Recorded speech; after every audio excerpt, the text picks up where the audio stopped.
Di situ komposisi kebunnya harus jelas. Misalnya nggak boleh pertanian intensif, nggak boleh perkebunan intensif.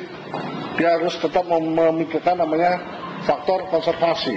Bagaimana tanaman pohonnya, bagaimana pengembangan. Kalau kita harus mengembangkan ekonomi produktif, berarti kita memilih tanaman-tanaman yang konservatif. Kita harus teknologi, bagaimana teknologi konservatif yang ada.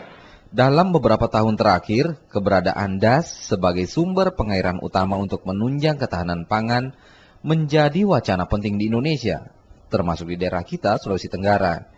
Namun tekanan pertumbuhan penduduk berdampak besar terhadap perubahan fungsi lahan hingga menyebabkan kawasan DAS berubah fungsi menjadi pemukiman, lahan pertanian, bahkan perkebunan. Berikut penjelasan Edi Purwanto dari Operation Wallacea Trust. Jadi sebetulnya fungsi hutan atau ekosistem hutan itu dari segi tata air, ini bisa kita lihat dari segi vegetasinya. Untuk pohon-pohon yang berhutan ini, pohon-pohon berkayu yang mempunyai umur yang panjang ini sebetulnya adalah cukup boros air atau mempunyai evapotranspirasi atau penguapan yang tinggi ya. Sehingga sebetulnya wilayah dengan pohon-pohon berkayu atau berhutan itu biasanya itu menyerap atau punya konsumsi air yang tinggi. Dengan demikian sebetulnya dari curah hujan yang jatuh itu sebenarnya diserap cukup banyak untuk proses evapotranspirasi.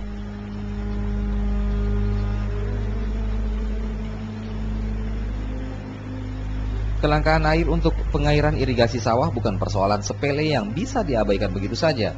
Karena persoalan ini akan berdampak besar terhadap ketersediaan pangan kita. Bukan tidak mungkin ketika DAS yang sudah ada kritis dan hancur, maka ancaman kelaparan pasti akan terjadi.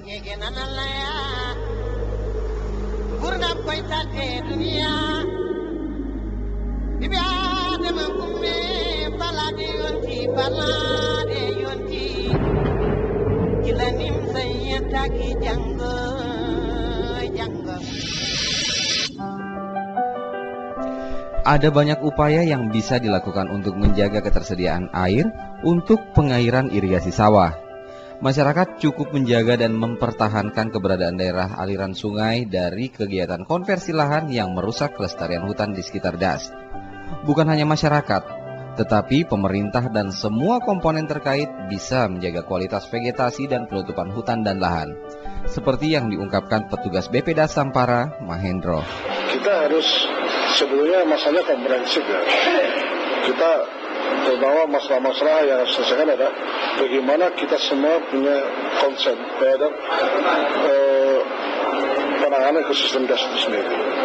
Jadi bukan hanya satu institusi atau dua institusi, tapi semua institusi, semua stakeholder harus duduk bersama untuk membahas bagaimana mereka membangun, tapi juga memperhatikan aspek-aspek kelestarian ekosistem DAS itu sendiri. Di Desa Ulu Mawewe, Kabupaten Kolaka, upaya ini sudah dilakukan. Masyarakat setempat sadar bahwa hutan berfungsi sebagai penyangga air yang nantinya memberi manfaat bagi irigasi, bahkan untuk kebutuhan air bersih. Jadi itu posisi bendungan itu termasuk daerah lindungan. Maksudnya hutan yang dilarang oleh pemerintah untuk diolah. Nah, dan sekarang kondisinya memang masih bagus dan itu memang sudah pihak kehutanan itu sudah memberikan batas atau pal merah. Jadi untuk masalah pengolahan kayu atau perkebunan di dalam itu dilarang.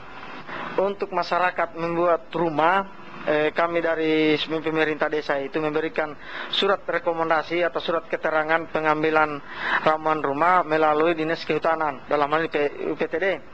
Nanti UPTD itu memberikan rekomendasi sekian kubit dan sekian rumahnya yang mau dibutuhkan, baru ditunjukkan lokasi yang akan penebangan.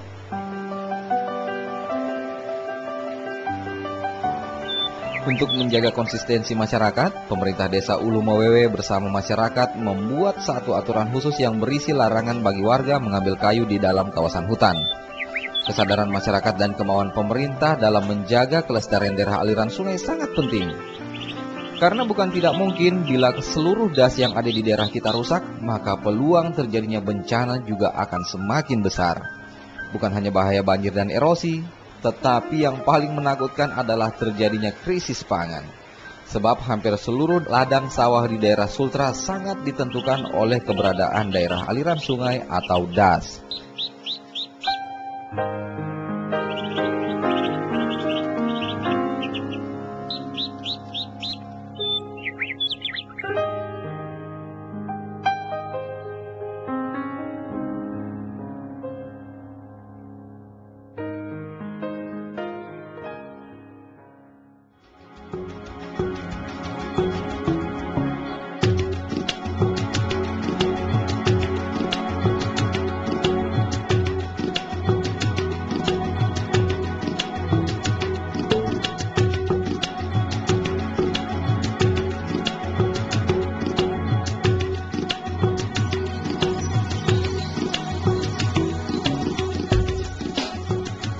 Sahabat alam, demikian edisi kali ini. Kritik dan saran dapat Anda sampaikan pada forum Insan Radio Lokal di Jalan Laut 3 nomor 9 Mandonga Kendari. Telepon dan fax 0401 327 860 atau email radiosua@telkom.net. Sampai jumpa pada edisi berikutnya dan mari bersahabat dengan alam.